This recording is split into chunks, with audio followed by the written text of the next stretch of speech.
Hey guys, welcome back to the Black Millionaires Podcast. I'm your host, James Hill.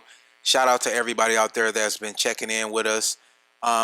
We bring you qualified and verified Black millionaires to share their story and to teach you how to build real sustainable wealth. You know, sometimes you can get lucky, but if you want to win for your entire life, you don't want to just win for a season, you want to win all year round. This is the platform to be. Shout out to my guy, Steven Stacks, for coming in here. So just tell people about who you are. Like before we get into all the entrepreneurship and investments and everything, I know you got the sauce you want us to do. Tell the people who you are. So yeah, my name is Steven Stack, and like first and foremost, before talking about any kind of big money things and whatnot like that, I see myself. I'm a man of faith. I'm a family man. And I'm a community man, so I'm always thinking about the people around me. So that stuff will always be true no matter what's going on with the bag. I love that. All right, now just break down your journey, because a lot of times everybody has a different journey, right? So I worked in corporate for a couple of years, and then I just went straight into entrepreneurship. I got people who've been in corporate for 20 years, and then they figured out, well, let me go into entrepreneurship. And I got some people who listen to the show, they're 9-to-5 millionaires. So they've been at their job 25 years. They got stock options, 401k investments, real estate, things of that nature. And that's the way they, reach their millionaire status. So what was your journey like getting started out in terms of building your wealth? Did you start a business? Did you do it through your 9-to-5s? So break it down for people on how Steven Stack became a millionaire. Yeah, so for me, what I did is I started out, I was in college, I studied engineering, and then I jumped into the energy sector. So as an engineer, and I had roles that were more towards like sales and marketing. So I started corporate, but it's an interesting thing. So when I started working, it was right in the middle of the Great Recession. So think that 08-09 time frame. Yes, sir. Yes. And I got to give a movie reference real quick just to get my mindset right so the people can feel me. So what happened was I can remember watching a movie called Inside Man that had Denzel Washington in it. It's about like a bank heist. Yep. But there's a random moment in the movie where one of the characters said, "When there's blood in the streets, buy property." Exactly. And I remember when I heard it, I'm like, that's different. What I mean, that's interesting, what they mean there, and kind of really thought about it, but it just really clicked for me of, okay, if times are bad, then buy assets. Right. What I mean? Now I know it's assets, but at the time it's just like buy stuff that can go up, right? And so I remembered that for when I was coming into corporate America, of everyone was talking about, hey man, it's a housing market crisis, it's a recession, you have people's investments cutting in half, what I mean? So there was all kinds of panic. And I'm like, kind of sounds like there's some blood in the streets. Yes. You know what I mean? So my mentality was, coming out of school, I'm like, man, the nicest piece of furniture I had was literally a futon. You know what I mean? Guys, we until we get that special woman in our life, we don't deck our apartments and nothing out either. Right. I had a loft downtown Detroit when I was working as a banker, man, and it was so empty. I had my bed, that's it. I didn't really have nothing else, so I understand where you're coming from. Right. So super basic. So I'm like, hey, I don't need a lot of stuff. And I wasn't married or anything like that. So I'm like, okay, well, I don't have to spend a whole lot. And if there's blood in the streets, let me live low and just pour my money towards buying assets. And so what did you start buying? What was your first asset class that you went into? And I say that because, it's so many different asset classes. People tell you diversify. All right, you at your job, put your money in your 401k. You need to get in real estate. You need your own portfolio. You need some crypto. You need some. You see what I'm saying? Okay. So yeah. A lot of times when people hear that and they see people talking about all these different asset classes, unfortunately, they end up doing nothing. Right. So which asset class did you dive into first when you saw blood in the street? Yeah. So the first thing that I did was I said, okay, I've got this company work sponsor plan, a 401k. For some people, that might be a 403b, 457, TSP, or a thrift savings plan. Whatever it is, for me, it was a 401k. I said, okay, well, I'm going to buy into this, and I'm going to be specific for people too. So I don't want it to be general. I just knew I didn't know a whole lot about investing at that time. So I bought like a mutual fund or like an index fund that basically covered the market. And I did 90% of my money into that, and then 10% into the company stock. Right. So breaking that down, just for round numbers, let's say, and I obviously don't know how much you were making at that time, but let's just say you had $5,000 of discretionary income to invest. So you're saying 90% of that went into mutual funds, and then the 10% went into the employee match program or whatever they had going on. Yeah. So the way it worked is it was if I put 6% in, the company would add 7%. Okay. So anything above 6%, they still would just do 7%. Was there a vesting period for that? Yes. So I'm glad you asked. So vesting period, that's just saying how long have you worked at a company. So the vesting period was 3 years. So what happens if somebody's investing in their 401k and they leave before that vesting period and they got that match? What happens with that? So what ends up happening is that 7% in my scenario disappears. Like you don't get to keep the money that they kick in. So that's actually really important for people to know is what is the vesting period at your company. Some companies, they may say you're fully vested day one. Some it may be 3 years, maybe it's 5 years. But it's important to know that because so some people, they say, you know, that company match is free money. I don't like to call it free money. I say, no, if you don't take advantage of it, you're taking a pay cut. Well, break that down. Why would someone be taking a pay cut if they don't take advantage of their 401k match? So the way you got to think about it is an employer in your compensation package, they earmark money for you for your actual salary and different benefits that you may have. Right. So the 401k or work sponsor plan is one of them. If you don't take the match, like they have the money set aside. Right. So like if you put enough money to get the match, it automatically goes into your investment account. If you don't, they literally just keep the money. Right. So that's a part of your compensation. So for example, if I'm working at Microsoft versus working at Apple, Apple is offering 7% match on $100,000 salary. Microsoft is offering $115,000, but they're not matching. And if I turn down that $115 because of these great benefits, but I don't actually use the benefits, I lost out on $15,000 really. Right. Yeah. So you want to take the whole picture into account. So for me, like I said, I did the 90%. So for the numbers that you said, of if it's $5,000, then $4,500 would have went into, you know, like a mutual fund, right? And then $500 would have went into company stock. So that was your first asset class and your first investment. Outside of your 9 to 5, what did you start investing in? Because now, okay, you're maxing out your 401k, you're getting the mutual funds. Now, were you getting those through? You're just getting those through a traditional brokerage account, or like how was you getting those? So what happens with like the employee plans is they normally have like limited choices of what you can pick. So no, I'm talking about like once you got the employee. I'm talking about the outside, the mutual. Oh, okay. Yeah. Once we got outside of it, and actually I'm gonna back us up a little bit more. The first thing that I did that was outside of work was go into real estate. So like I literally said, okay, I'm gonna put money in this company sponsor plan. And I'm like, I actually did the maximum of what I could do of my income, of what they allowed for you to put into a 401k account for that year. Right. Then after that, I said, okay, I want to buy real estate and I wanted to do a flip or do flips.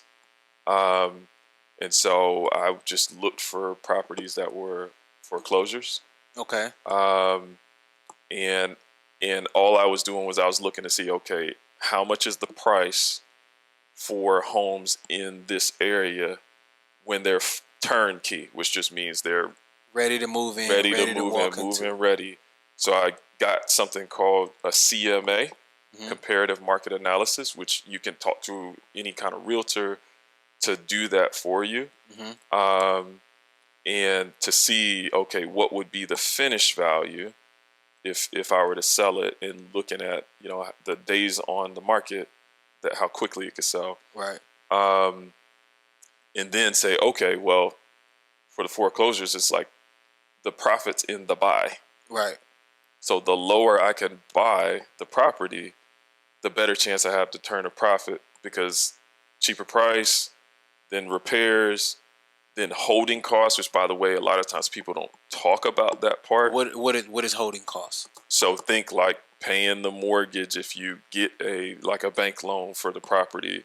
If you're having work be done, you're paying for like utilities, and insurance for the property, you know, things like that. So that can really eat off the top of your profit if you're not careful with it. Correct. Because a lot of times people may not be thinking about those additional holding costs. In addition to like repairs, like if you're doing like a renovation, like fixing a kitchen remodel, or doing new flooring, whatever it may be. Like one of the rehabs I did, literally there was not a driveway. Right. For the property. So had concrete poured out to make a driveway to give it better curb appeal, so that people would feel better about buying it. Right, because if I don't have a driveway, then now I'm thinking about where I'm gonna park my car and all this, and I'm gonna think, well, I gotta do it. So if I gotta do it, now I gotta beat you down on the price when I'm negotiating. Right, so even let's say it costs $3,000 to do. I don't know if it costs $3,000, but let's say it costs $3,000 to do. Because I have to do it, I'm gonna try to take off $10,000 off the purchase price now. That's how people negotiate. I used to be a mortgage banker, so they used to do that all the time. Like, I actually don't want them to fix it up because that allows my realtor to go in and beat them down on price. Right. Okay, so was your first flip a success? So it was. So the first one I did, there was so much stuff that I didn't know, which this is actually a gem for the people, is get started. So even though I didn't know all the ins and outs, I believe wealth favors people who take action. So I wasn't like paralyzed by it, you know what I mean? I said, hey, let me get started. But long story short, I ended up making right at about $10,000. I mean, I actually have the stats from it. I think it was like $9,967 or something like that. You know what I mean? But like, so it's about 10 grand. Now break down, like, what did you put into it? Like, your profit was 10 grand. So what did you actually, how much capital did you risk to put up? Because I think that's very important too, because like, well, if you put up 300,000 and make 10,000, it's like, well, that, you kind of lost, you didn't lose money, but you could have made so much more money. Yeah. But if you put up 30,000 and make 10, now that's a huge return. So what did you put up and what did you sell it for? So I know the purchase price. So the purchase price for the property was somewhere around like 55 to 60K. The ending sales price for it was 101. Okay. And the gap between that was, realtor commissions, repairs, and the holding costs and also like just all the closing cost fees. So that's another thing people don't talk about. Yeah. Of like origination fees. Yeah, I know about title, that. Yeah. And doing an inspection, getting an appraisal. These are things that a lot of times people who haven't done it, they'll just show you, hey, this is what I bought it for, and this is what it sold for, and then you're like, oh man, but I'm seeing all these fees on this closing document. Right. So once all those things were netted out, it came out to about 10,000 that I made. Okay. Now, I always talk about this, and I had a tweet that went viral basically saying, the money you earn from your investments or from your business is worth like 10 times the money you actually earn from your job, because you did it basically with nothing. You saw an asset, you had an idea, and you executed it. So when I say it's worth 10 times, I mean the confidence you get from actually putting your money up and making money with your money compared to you going to work, punching a clock, clocking in, and you make money with your time, because you can't scale that. Right? It's only 24 hours in a day that we all have. Even if you work 60 to 80 hours a week, eventually you're going to burn out and you're going to tap out on the amount of money you can make. So I always say your job gives you your salary, not your income. Your income could be made on the things that you do offline after 6 to 9, once you get from your 9 to 5. So what would you say that did to your confidence as an investor? $10,000 in today's era doesn't sound like a lot, but it could really boost your confidence and be the foundation of who you are in building your $1 million portfolio. So what did it do to your confidence? Absolutely. So you got to think this was over a decade ago. So I'm in like my early 20s at this point in time, and I'm like, yo, I really just did a real estate investment. You know what I mean? I can actually say I'm, a house flipper, a rehabber, all that kind of stuff. Put it in the bio, right? Hey, what I mean? Somebody get me on HGTV. You know what I'm saying? Facts. So, yeah, no, it was crazy for my confidence just to see what was possible at a really early age, and it helped me be that much more convinced that no, investing is really the way to generate wealth. And so I'm gonna say something real quick here, and I just think it's just good, and I think it's gonna help somebody. So a lot of times you'll hear people say stuff like, "Hey, work smarter, not harder." I'm gonna challenge that a little bit. I want you to work smarter and harder. Exactly, I agree. I agree with that. I agree. You know what I mean? Like, especially if you're trying to really build meaningful wealth, you really want to do both.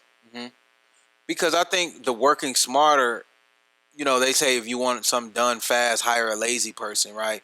And what they mean by that is the lazy person is probably going to think of the most efficient way to do it. But at the end of the day, yes, you can do it real efficient, but if you don't have that work ethic pushing behind it, because none of our businesses or the things that we do need to exist for the world to continue to go on. So you literally got to force your way into the market and force what the value you have onto the clients that you are going to potentially bring on to your business, or the assets that you're going to bring on. So if you didn't buy that house, somebody would have bought it.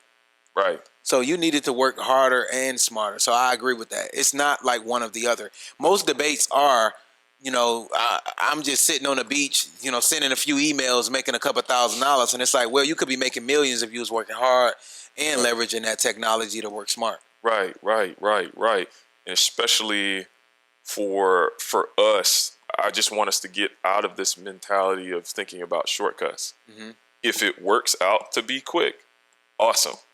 You know what I mean? Like my part of my story, yeah, I made my first million at age 31. So I was a young guy when it happened. But my mentality coming in was, if it takes me 20 years to get there, I'm going to get there. Because I made up a word. I said I wanted to be retirable by age 45. And it ended up happening a lot sooner than that. All right, so break it down. So we got the 401k going. Are you still doing the mutual funds and the real estate at the same time, or you kind of paused on the mutual funds and went full-fledged on the real estate? So what I do is much of my portfolio is going to be more in what people would consider to be more diversified. I do have some concentrated positions where I have like individual stocks that I've had for a really long time, and they've gone up significantly. Same, real estate, where I've held stuff for a long time and it's produced a bunch of income plus appreciated, significantly. So, right. So like from what I would say is, I started with the corporate stuff, like the having a 401k, but then once I started to get cooking with real estate, I also said, hey, I need to take some of this money and have it outside of these quote unquote retirement accounts. Mm-hmm. So like I did open a Roth IRA, which is another type of retirement account because it was going to give me more tax certainty. Mm-hmm. So let me try to explain that. Money you put into a Roth IRA, it grows tax free. Right. So when I say tax certainty, it just means that whatever it grows to, that's actually the amount. Versus when I was doing the pre-tax stuff on the 401k, mm-hmm. I don't know what my tax rate's going to be when I'm 59 and a half or you know what I mean, or right. when I'm older. So I'm like, man, I wanted to build that part, but then I was getting excited about building vehicles that I could actually use and utilize while I'm young. Mm-hmm. Okay, so once you did the first flip to your real estate,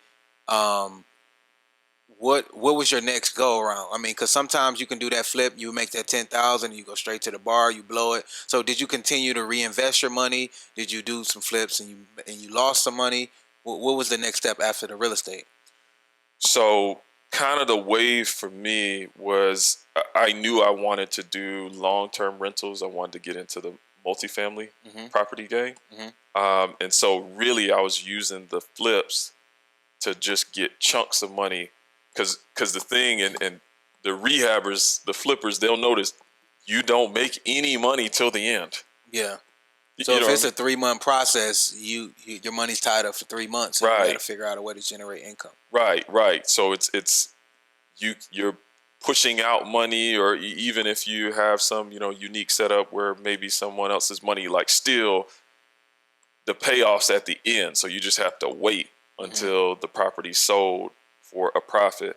And I'm like, man, I don't really love that setup.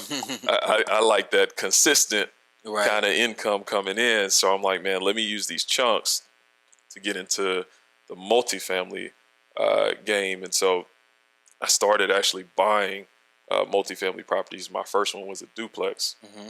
And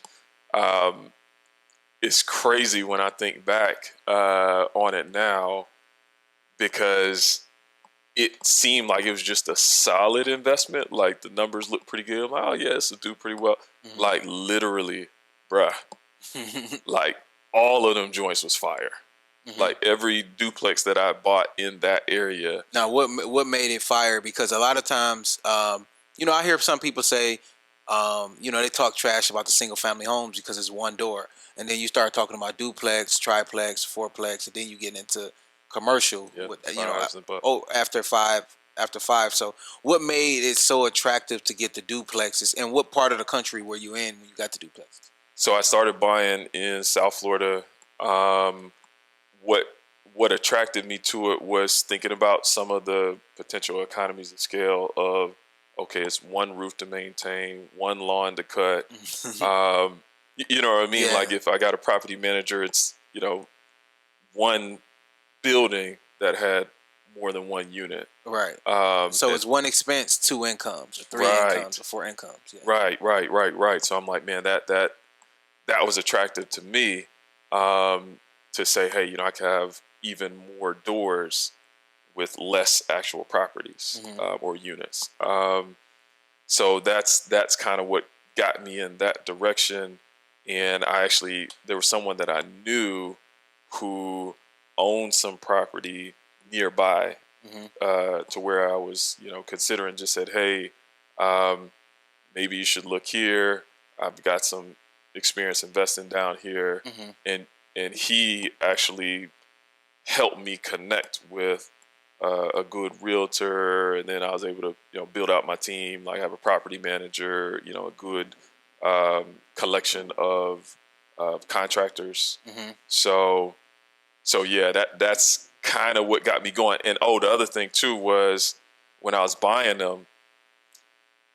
So the first duplex I bought was $50,000. Like that was the total. Now, was that turnkey? Price. Were you walking into that, or did you have to invest some money into that? So it was fully occupied. So there was 2 tenants already in there. Okay. So it at least was generating some. But the owner at the time really didn't put any money into it. The rents were way below market rates because they didn't invest. They just, if you don't invest in it, you can't justify charging the market price if the product is under market. So the rental is under market. Right. And, they had been a long time owner of it. So they were looking to, potentially liquidate. And I don't know what their setup was. Maybe they had, some estate tax stuff that they had to pay. And they're like, hey, we just need cash. I have no idea. But what I did is said, okay, I'm going to come in. I had already seen the state of what the property looked like with the inspection, and just really talked to the tenants about, hey, what is it that you want from where you live? Like, what are the issues that you see? Because, I just believe in treating people with, dignity and respect. Right. Just because they people, you know what I mean? Yeah, right. And so, they gave me the scoop. They're like, oh, yeah, man, well, this thing's been broken for a while, and that thing, and this thing, and that thing.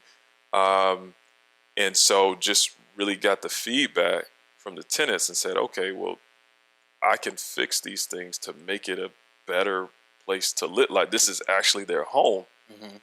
You know what I mean? So, like, right. It's not just me making an investment into the property. I'm making someone's home a little bit better. Yeah. And so, but by doing that, I was able to charge more in rent, but the tenants were more than good with it. Right. Because I had already vetted it with them of what they wanted.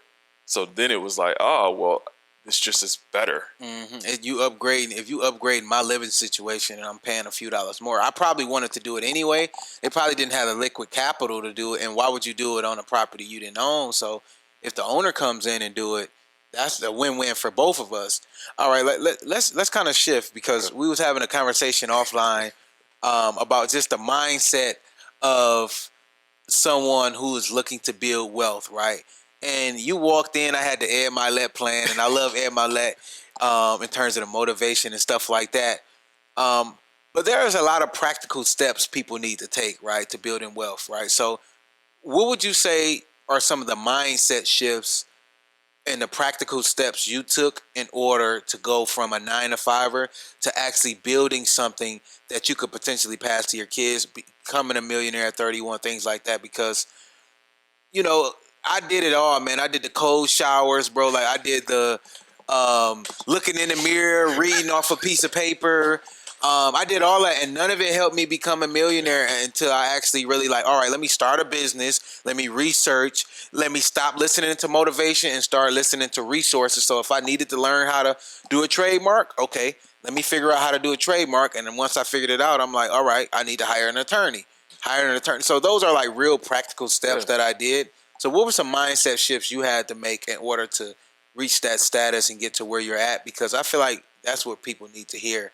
If you're listening to this, you're already motivated enough to seek out knowledge. So what was some of the knowledge and the things that changed the way you looked at money? Yeah, so literally, the way my brain functions is I think in one-liners. What does that mean? So I always like to try to take a complicated thought and make it simple. Okay. Like, put it in a one-liner to where someone can remember it and be like, okay, that helps me, because the greatest things are the simplest things. Like, you look at an iPhone, it's literally got one button on it. Right. You know what I mean? But it's so successful because it's so easy to use, So when I heard you talking, I just thought of this, you know what I mean, of just saying motivation without application leads to a life of complication. Oh, I like that. Yeah, so literally the thought just came in my mind of, motivation without application leads to a life. Now, which one do you need first? Do you need motivation to go apply the information, or do you need the information and then get motivated? So you see what I'm saying? Because it's like, okay, if I'm somebody that's trying to come from the bottom, do I need to go to a seminar that's about motivation and get pumped up to go get a book? Or should I just go get that book, read the information, and now I got to get motivated to go apply it? You see what I'm saying? Which one do you think will help people get to the place they need to be first? So it's got to be here. Like, as much as I would want to give somebody just information, like if you don't have anything that is compelling to move you, you're done. You're done. You're done. It's like, man, I can't give you heart. Mm-hmm. I can't give you desire to go get it. Facts. You know what I mean? Like, you got to have that. But once you do, then, it's time to go build. And so for me, there's a lot of ways to build wealth. Mm-hmm. A lot of different directions a person can go. But I want to give people the most, in my personal opinion, the highest probability way to build wealth, mm-hmm. which is get a commercially viable skill. So that sounds fancy. Here's what I really mean. Something that actually pays real money, mm-hmm. like a skill that people really need, mm-hmm. that the market wants, and get really good at it. Mm-hmm. Like, so concentrate on that skill so that you become one of the best people at it, because then it gets you to that level of, like, so people sleep on income, right, as a huge lever to build wealth. Mm-hmm. You know what I mean? Like, if you don't have enough income, you can't have discretionary money to put aside to invest. I just made a video about that, like how people they think they're going to budget their way there, or they're going to cut out Starbucks in order to win. And it's like, it's kind of like the whole Dave Ramsey approach to it.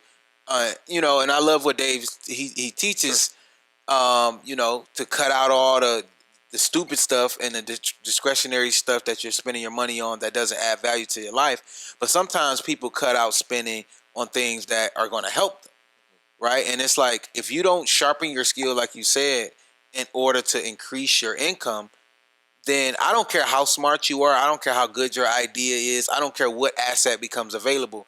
If you can't acquire it with the income that you have, it's pretty much useless to have that opportunity, and someone else is going to come take it. Yeah, no, you're spot on. And the reality is, there's a cap to how much money you can cut out of your budget. Mm-hmm. Literally, the best case scenario is, let's say you live for free, which is, you know what I mean, like, highly unlikely that you'll never spend any money. Right. Whatsoever. But even if you figure that out, well, guess what? It's just zero. Exactly. And like, even if you're debt free, babies are debt free, right? My little cousin debt free. Like, my nephew's debt free. Right. They ain't got, but no disrespect, homeless people can be debt free. Exactly. They're debt free too. So it's like, at some point, your income is offense. Your saving and cutting expenses is defense. At some point, once you're at zero, basically, there's nowhere else to go. Right. But with your income, it's unlimited. You can make $1 million, $1 billion. You see what I'm saying? So, like, absolutely. I always encourage people to, your non-negotiables, you can't cut those things off. And there's certain things that you can't cut off. Like, for example, I used to be a component of, trying to drive up my old car until the wheels fall off. Until I had a business meeting where I was about to make $15,000 and my car cut off on the freeway. Oh. So now I gotta leave my car, call a friend to come pick me up, get dropped off, and then make an excuse while I'm 10 or 15 minutes late to a deal that's probably about to make me net $10,000 after expenses and everything. Then I'm like, the new car isn't about how much it costs me. It's about how much it's going to make me, because now I can go travel to all of these. I ain't got to worry about that. So it's one of those situations where it's like, yeah, I got a $400 car payment, but that car payment allows me to actually go out and do all these deals that I'm trying to do. But with my old car, I'm scared to go 40 minutes up the road because it's going to cut off on me.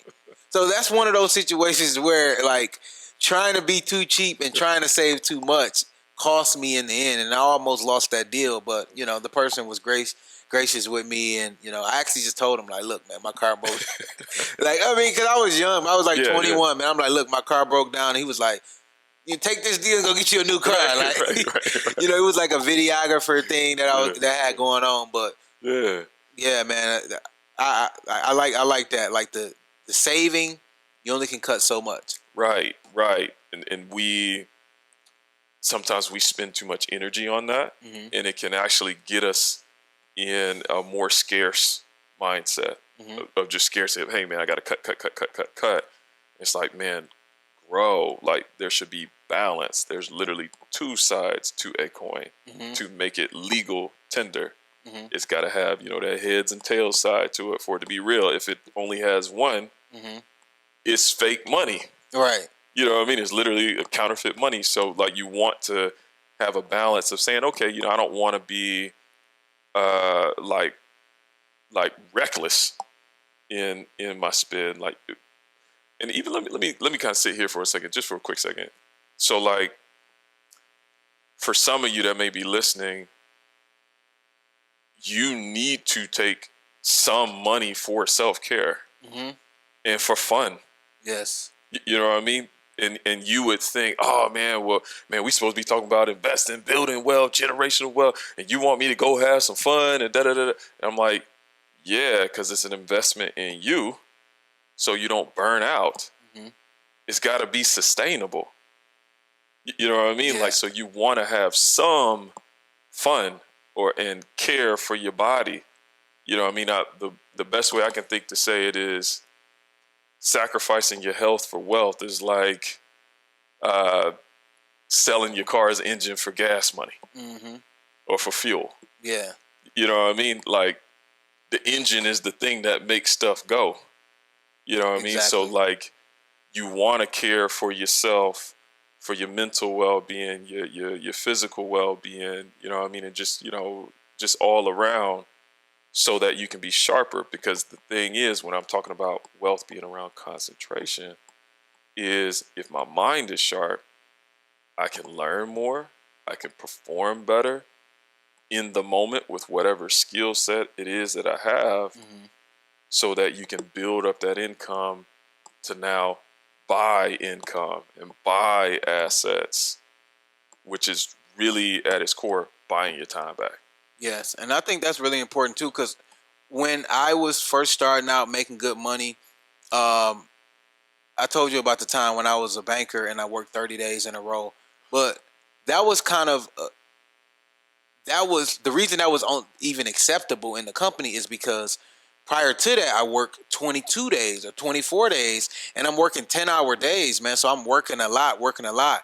And the thing I realized is, if I never budget to have some type of fun, then when I do go have fun, I ball out, and I ended up I ended up wasting so much money because I didn't budget for it. So it's like, well, I gotta go on a trip to Jamaica, and when I go on this trip, I want my homeboys to come with me, and we popping a bottle, we doing all this. So it's like, well, if I would have just budgeted some good date nights in there, some fun, some stuff, going to the gym, doing that, I wouldn't have felt the need to just go all out. Because when you overwork yourself, you don't know the next time you're going to have fun, so you go ball out, and you eventually end up undoing some of the work you did over the last week and a half with all the saving you did because you just balled out.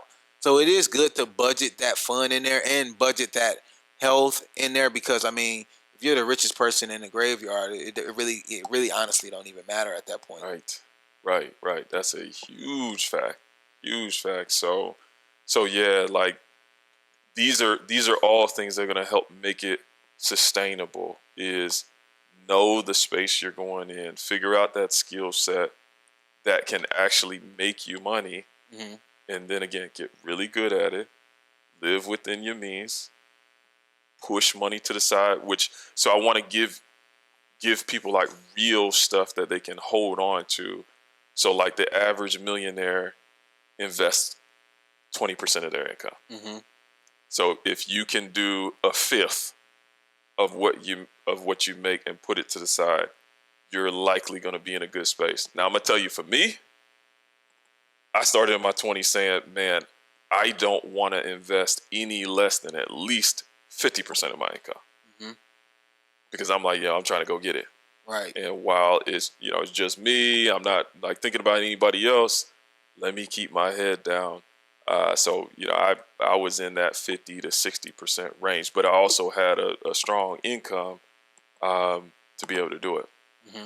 And I think that's really, really important, man, is invest something. Because one thing I learned about dealing with money is if you let 10,000, 20,000, 30,000, 50,000, whatever, just sit around, either you're going to spend it on a big purchase or you're going to spend it, little twos and fews here and there. So the money's going to get spent. So you might as well invest some of it, save some of it, and spend some of it on your well-being, and then get back to work. Because if not, if you just got it sitting in the bank, you losing money to inflation and all of the other opportunity costs. But if you go out and blow it, well, now you're not actually building wealth. So I do think there's a balance to it. Very, very aggressive. I told you about the time I saved 40,000 to quit my job and go out and start a business that failed. But that 40,000 is worth millions to me because I can't buy that experience. That the wealth of knowledge that I learned as it relates to marketing and branding and social media, that's worth millions to me because that's how I actually run my company and generate income. Like, so if somebody came and said, well, let's change time, and you don't actually lose that 40, that would rob me from all the stuff that I've been doing and that I learned from losing that 40,000. But the key word is I had 40,000 to lose. And it's like I had that discipline. I had all of that. So it's like it's certain things that you do need, the intangibles you need to be successful in general. Yeah. So let me ask you this. So I know you are doing, and you don't have to get into too much detail, but you did some private equity deals and some venture deals. So where did you have to get in your wealth journey to start doing that? Because that's another level in terms of the amount of liquid money you need. You need to be accredited and things like that. So at what level did you feel comfortable doing private equity deals and doing venture capital deals compared to just doing the very safe 401k, the safe mutual fund? And real estate could be risky, but you still have a hardcore asset. So that's still a safe asset class. But venture capital, you can lose your shirt. Somebody can go out and go spend it all on a company party, and now you're out of your money. So at what level did you start feeling comfortable to do private equity and those different alternative investments? Yeah, so what ended up happening, and I'll define something that he said. So I'm an accredited investor, which there's a few different ways that you can get there. One is by income. So there's income standards, whether it's you as an individual or if you're married together, whatever you made over the past 2 years. It's I think it's 200 grand as an individual and 300 grand if it's married for the past 2 years. Another way to do it is if you have at least $1 million worth of assets outside of your home equity. So just to break that down, that's net worth, assets, all the stuff that has positive money value, minus your liabilities, all the stuff that you may owe. So if it was $1 million, not including home equity, then you could be an accredited investor. I think now they even fold in like financial advisors. I think that's recent. But so for me, once I was fairly healthy over $1 million, I said, man, I want to take some more calculated risk.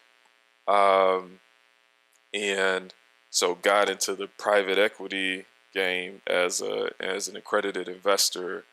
And it's funny because like when we talked about it, in some ways it can kind of feel like gambling because a lot of the deals don't turn out into anything.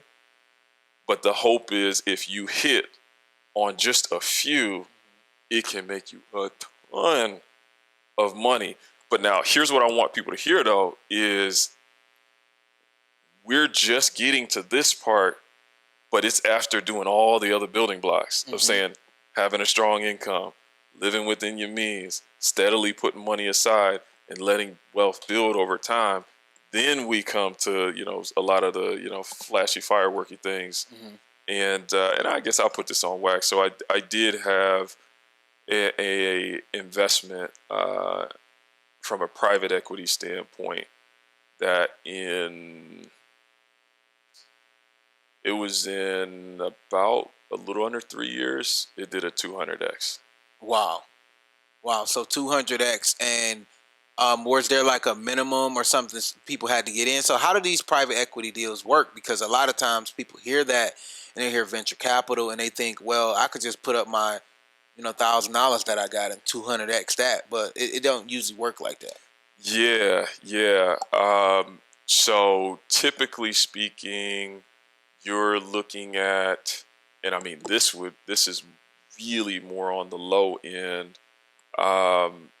You could be really fortunate if it's 50 grand.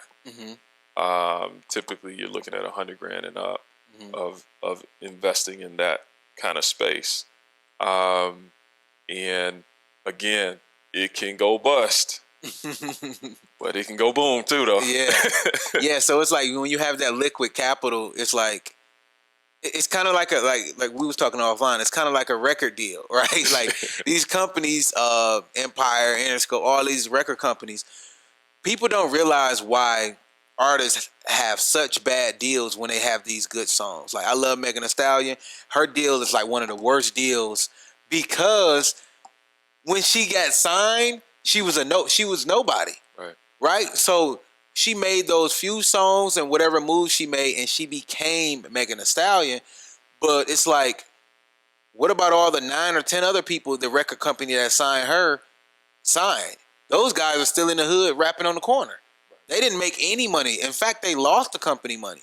But when these artists blow up, they have such bad deals because they took that deal as a quote-unquote infant in the industry, and then now they blossom into that big company or that big artist that they are, but they got to work themselves out of that deal because the only reason they got the deal is because they was an inspiring artist and trying to figure it out. And you assign anything when you don't know your value. Right. So venture capital, I look at it like that, like signing an artist might be riskier, but venture capital is the next thing to like signing an artist, and because you really don't know what the end consumer wants when it comes to signing an artist or when it comes to an idea, because a lot of venture is investing in ideas, not necessarily well-established companies. Yeah, and I love the analogy. And I remember when we talked about it, it was just like, man, that's so good.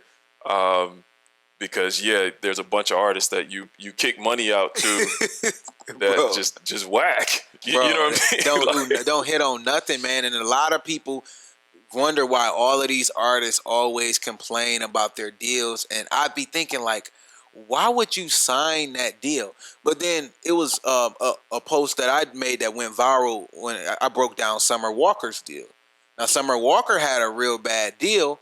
However, I think she was working like minimum wage or something when she signed the deal.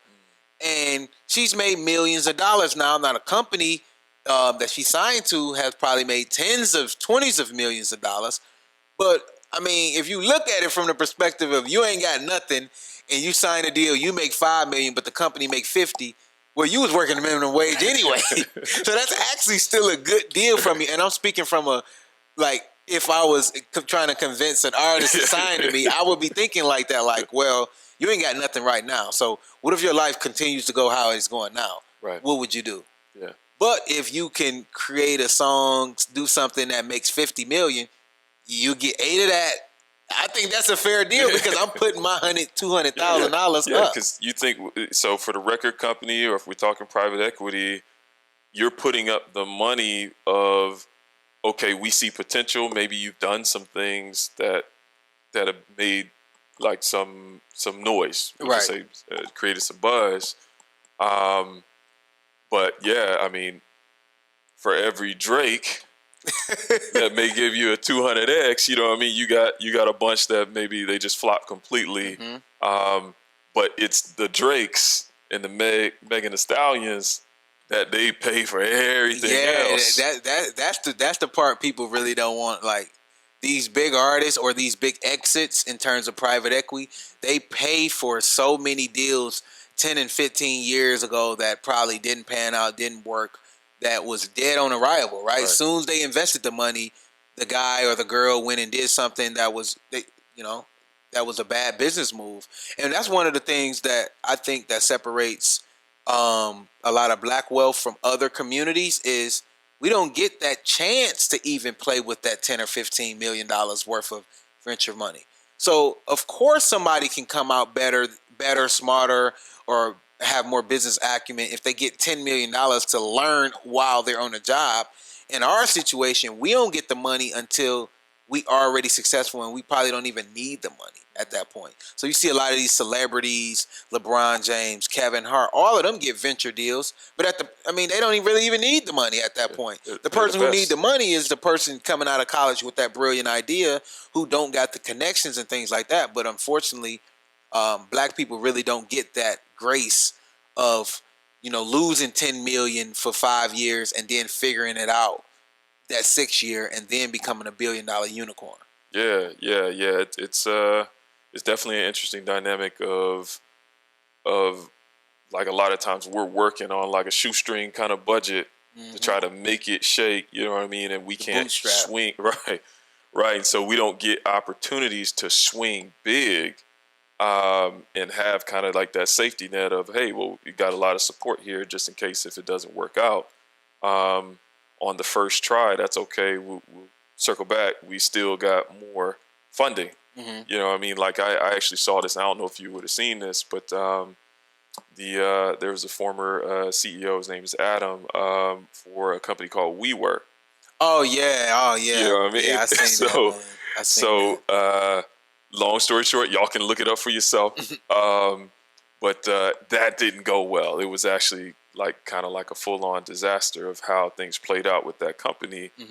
But fairly recently, he got additional funding for a new project, a new company, and I'm not here to hate on him. Yeah, right. I'm just saying, hey man, because if I was him, I'd do the same thing. I'd need a second chance too. Right. I'm not mad at it. I'm saying like I just want to see more of us get that first and second and maybe even third chance. Yeah, because the first chance is almost impossible. That second chance, that black founder did some of the things he did and lost the money, and I think I'm not calling him a fraud, but I think he had like some fraud allegations and all type of things. Like he misspoke about the numbers, and him and the CFO got into it. Was a whole I think it's actually a documentary on it, and look it up, y'all. Look it up. And basically, he just got a second chance. Like, that they probably gave him the grace. Oh, well, you matured now. You learned, and he also got $1 billion to walk away from WeWork, right? So that's a whole nother thing. He could put up his own money, but he went out and got an investment from I forgot the guy's name, but he's like a top venture capital of the whole world, and everybody's looking at it like he got $350 million. The entire black founders got $350 million for the year. He got $350 million on his second attempt. Wow.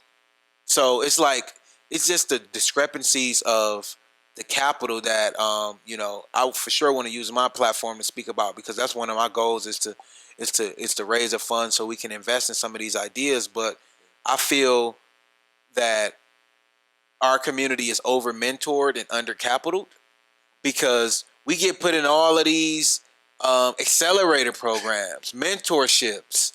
It's like, and mentorship is really, really important, but you outgrow mentorship.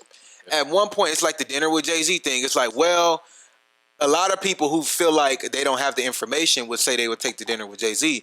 But the reality is you're going to get to that dinner with Jay-Z, and he's going to say, well, here's a play, but you need $500,000 to actually run the play. So now you're sitting there with a wealth of knowledge, but you can't actually go apply it because it's over your head and you're undercapitalized. So, me personally, I'm betting on myself.